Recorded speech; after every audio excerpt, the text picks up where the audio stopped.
नमस्कार, मैं हूं अंजू पंकज। खबरों की खबर में आपका स्वागत है। यथा राजा तथा प्रजा, ये कहावत कांग्रेस के नेताओं पर बिल्कुल सटीक बैठती है।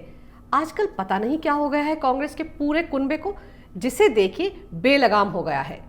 तमाम नेताओं में होड़ मची हुई है कि कौन प्रधानमंत्री मोदी का ज्यादा अपमान करता है।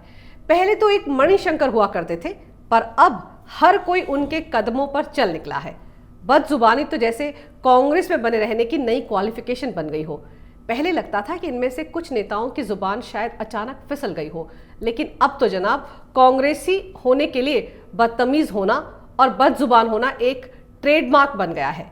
देखिए आज कांग्रेस के इतने बड़े बुजुर्ग नेता पीएल पुनिया जी की भाषा। वो कांग्रेस के राष्ट्रीय प्रवक्ता हैं और आजकल छत्तीसगढ़ के प्रभारी भी हैं। अब कांग्रेस करे भी तो क्या करे, संसद में पास होने वाले बिलों को रोक तो पाती नहीं है, और जब ये बिल कानून बन जाते हैं तो भड़ास निकालने के लिए प्रेस कॉन्फ्रेंस करती है। और ऐसी ही एक प्रेस कॉन्फ्रेंस के दौरान पुनिया जी भाषा की मर्यादा भूल गए और कर बैठे बदजुबानी।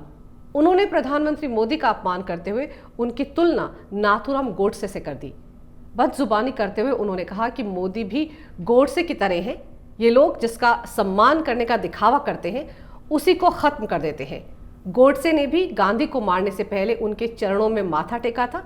उसी तरह मोदी ने 2014 में संसद में घुसने से पहले सीढ़ियों पर माथा टेका था और फिर दूसरी बार भी सदन के अंदर संविधान पर माथा टेका था, और अब उसी संविधान और संसद की वो धज्जियां उड़ा रहे हैं।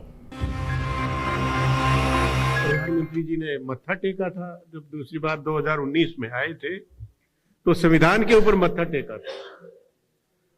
और 2014 में जब पार्लियामेंट में पहली बार आए थे तो उन्होंने पार्लियामेंट के जो सीढ़ी है उसके ऊपर मत्था टेका था। तो ये तो इनकी आदत है। 2014 में पार्लियामेंट का सर नमा के वो अंदर गए थे, माथा टेक के अंदर गए थे, और उसके बाद पार्लियामेंट को जिस तरीके से ट्रीट किया जा रहा है, जितना पार्लियामेंट्री प्रोसेस है उसको बाईपास करके कानून पास कराए जा रहे, आज तक कभी भी हिंदुस्तान में नहीं हुआ। और मत्था टेक टेक के तो नाथूराम गोडसे ने भी सबसे पहले गांधी जी के पहले पैर छुए थे और उसके बाद गोली मारी थी। तो इनकी पुरानी परंपरा है, इसमें मत जाइए। जाहिर है पुनिया के बयान पर हंगामा मच गया है, लेकिन फिर याद रखना होगा कि जिस दल के पूर्व अध्यक्ष राहुल गांधी बार बार प्रधानमंत्री मोदी का अपमान करते आ रहे हों, उस दल के बाकी नेताओं से क्या आप शालीनता की उम्मीद कर सकते हैं? अभी दिल्ली में विधानसभा चुनाव के दौरान एक रैली को संबोधित करते हुए राहुल गांधी की भाषा और तेवर देखे थे आपने? राहुल की प्रधानमंत्री के प्रति नफरत की इंतहा से हर कोई वाकिफ है।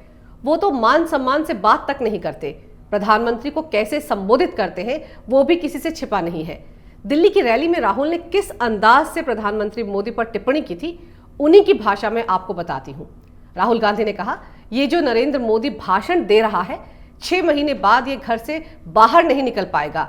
हिंदुस्तान के युवा इसको ऐसा डंडा मारेंगे, इसको समझा देंगे कि हिंदुस्तान के युवा को रोजगार दिए बिना ये देश आगे नहीं बढ़ सकता। जी हाँ, बिल्कुल इसी अंदाज में, इसी भाषा में उनका अपमान करते हुए राहुल गांधी ने ये टिप्पणी की थी। ये जो नरेंद्र मोदी अभी भाषण दे रहा है, मैं आपको बता रहा हूं, 6 महीने बाद, 7-8 महीने बाद ये घर से नहीं निकल पाएगा। हिंदुस्तान के युवा इसको ऐसा डंडा मारेंगे, इसको समझा देंगे कि हिंदुस्तान के युवा को रोजगार देने के बिना ये देश आगे नहीं बढ़ सकता है। अब आप ही बताइए कि जिस पार्टी का नेता इस तरह की भाषा का इस्तेमाल करे, वो भी देश के प्रधानमंत्री के लिए, तो उस पार्टी के बाकी नेता कैसे होंगे? राहुल तो लोकतांत्रिक तरीके से चुने गए देश के प्रधानमंत्री का नाम तक सम्मान से नहीं लेते। बाकी बातें तो आप छोड़ ही दीजिए। ये पहला मौका नहीं है जब राहुल ने प्रधानमंत्री मोदी के लिए ऐसी अपमानजनक भाषा का इस्तेमाल किया हो। ऐसे बोलना दरअसल उनकी फितरत ही बन चुका है। कभी कहा कि प्रधानमंत्री मोदी सेना के खून के पीछे छिपकर दलाली कर रहे हैं, कभी कहा कि सूट बूट की सरकार है, वगैरह वगैरह। दरअसल राहुल की प्रधानमंत्री पर की गई विवादित टिप्पणियों की लिस्ट बहुत लंबी है, उस पर हम चर्चा किसी और दिन करेंगे। खैर, अब जब पार्टी का नेता ऐसी अमर्यादित भाषा बोले तो बाकी लोग क्यों ना बदजुबानी करें। और अब तो दिल्ली विधानसभा में कांग्रेस के 63 उम्मीदवारों की जमानत जब्त होने के बाद से उसके नेताओं के दिमाग ने वैसे भी काम करना बंद कर दिया है। बुधवार की ही बात कर लीजिए, कैसे दिल्ली में कांग्रेस के प्रभारी पीसी चाको ने शालीनता की सारी हदें लांघ दी। पार्टी की शर्मनाक हार की जिम्मेदारी लेने की बजाय पूरा दोष स्वर्गीय श्रीमती शीला दीक्षित पर ही मढ़ दिया। बताइए, शीला जी जैसी कद्दावर कांग्रेसी नेता जो अब इस दुनिया में भी नहीं है, उनके खिलाफ इस तरह की बदजुबानी आखिर क्या दर्शाती है? दरअसल कांग्रेस इस वक्त एक रडारलेस शिप की तरह हो गई है, जिसे दिशा निर्देश देने वाला कोई है ही नहीं, और जो है वो खुद रास्ता भटक चुका है। दिलचस्प तो यह है कि पार्टी में बेलगाम जुबान के कई नमूने मौजूद हैं। मणिशंकर साहब को ही ले लीजिए। 2014 में चुनाव के दौरान प्रधानमंत्री मोदी पर किस तरह से भाषा की सारी हदें लांघ दी थी, कैसे प्रधानमंत्री मोदी को चायवाला बोलते हुए कई व्यक्तिगत टिप्पणियां की थी। देश में ही नहीं, वो तो पाकिस्तान में जाकर भी पीएम मोदी के खिलाफ अनाप शनाप बोलते रहे और एक टीवी शो में उन्हें हराने के लिए पाकिस्तान से मदद तक मांगते नजर आए। यूं तो उनके कारनामों की भी एक लंबी चौड़ी फेहरिस्त है, लेकिन उनके ताजा बयान का जिक्र जरूर करना चाहूंगी। याद है, अभी कुछ दिन पहले जब वो लाहौर से लौट कर दिल्ली आए थे, तब वो सीधे सीएए के विरोध में चल रहे शाहीन बाग के प्रदर्शन में जा पहुंचे थे और वहां मंच से प्रधानमंत्री का नाम लिए बगैर उन्हें कातिल तक कह दिया था। देखिए उनका ये ताजा तरीन बयान। और जो भी कुर्बानियां देनी हो उसमें मैं भी शामिल होने को तैयार हूँ। अब देखें कि किसके हाथ कौन किसका हाथ मजबूत है, हमारा या कातिल, ये है सवाल। मणिशंकर ही क्यों, लोकसभा में कांग्रेस के नेता अधीर रंजन चौधरी को ही ले लीजिए। हाल ही में एनआरसी पर बोलते हुए उन्होंने प्रधानमंत्री मोदी और गृह मंत्री अमित शाह को घुसपैठी तक कह डाला था। उन्होंने कहा था, हिंदुस्तान सबके लिए है, हिंदुस्तान किसी की जागीर है क्या, सबका समान अधिकार है। अमित शाह जी, पीएम मोदी खुद घुसपैठिए हैं, घर आपका गुजरात में है और आ गए दिल्ली। आप खुद माइग्रेंट हैं, वैध अवैध बाद में पता चलेगा। इससे पहले जम्मू कश्मीर से आर्टिकल 370 हटाने पर भरी संसद में उन्होंने इसे एक अंतर्राष्ट्रीय मुद्दा करार दे दिया था। सीपी जोशी, राज बब्बर, कपिल सिब्बल, शशि थरूर, लिस्ट बहुत लंबी है कि सब नेता सोचते हैं कि अभिव्यक्ति की आजादी तो बस संविधान से इन्हें ही मिली है, इसीलिए अनर्गल आरोप लगाकर अपनी राजनीति जैसे तैसे चलाने पर मजबूर है। कांग्रेस के अंतरिम अध्यक्ष सोनिया गांधी ने गुजरात चुनाव के दौरान सालों पहले मोदी को मौत का सौदागर कहा था। फिर लोकसभा चुनाव में सैनिकों के खून की राजनीति करने का आरोप लगाया था। कांग्रेस कभी समझ ही नहीं पाई कि उनके नेताओं की तरफ से लगाए गए आरोपों को कैसे बीजेपी ने भुनाया और देश की जनता ने इस अपमान का बदला कांग्रेस से कैसे लिया। कभी अपनी गलतियों से ये नेता कुछ सीख ही नहीं पाए। पता नहीं कांग्रेस की भस्मासुर कब सुधरेंगे। पार्टी आला कमान जब खुद ही ऐसा जहर उगल रही हो तो नीचे के नेताओं को समझाएगा कौन? इनको इस तरह के बयानों से बचने की सलाह या डांट आखिर कौन लगाएगा?